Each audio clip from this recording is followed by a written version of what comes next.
Bienvenue dans cette vidéo dans laquelle nous allons apprendre à créer une application distribuée et à utiliser les bindings. En fait, une application distribuée est une application qui va être répartie sur plusieurs matériels. Donc là, je vois dans mon deployment view que je n'ai qu'un matériel. Si je veux ajouter un nouveau matériel, je n'ai actuellement que 2 définitions d'automate disponibles. Donc je vais être obligé d'importer la définition d'automate du matériel que je veux utiliser. Voilà, donc là j'importe la définition d'automate du matériel que je veux utiliser et je vais pouvoir ajouter un nouveau matériel de ce type dans mon deployment view. Je le raccorde à mon réseau Ethernet et j'ouvre les propriétés du lien afin de mettre l'adresse IP de ce matériel. L'objectif de mon application va être d'échanger des variables entre ces deux matériels. Donc je vais rajouter une ressource dans mon matériel numéro 2. Dans mon matériel numéro 1, j'ai un certain nombre de programmes existants.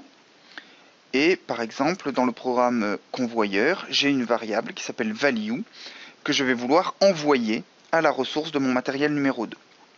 Donc pour cela, dans mon dictionnaire de mon deuxième matériel, je vais créer une variable value qui va être de type d'int, qui va recevoir la valeur de la variable venant de la ressource numéro 1.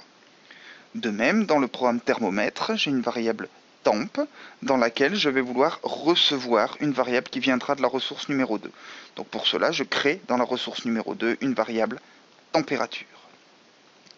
Je vais créer un programme en ST dans ma ressource numéro 2 où je vais dire que ma température, donc la valeur que je renvoie à la ressource numéro 1, va être égale à la valeur que je reçois de la ressource numéro 1, plus 10.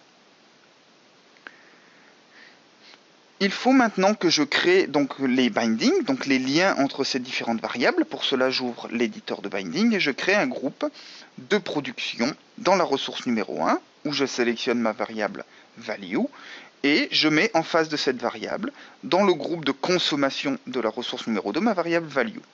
Je fais la même chose pour la température, donc un groupe de production dans la ressource numéro 2 et un groupe de consommation dans la ressource numéro 1, où je mets la variable temp en face de ma variable température.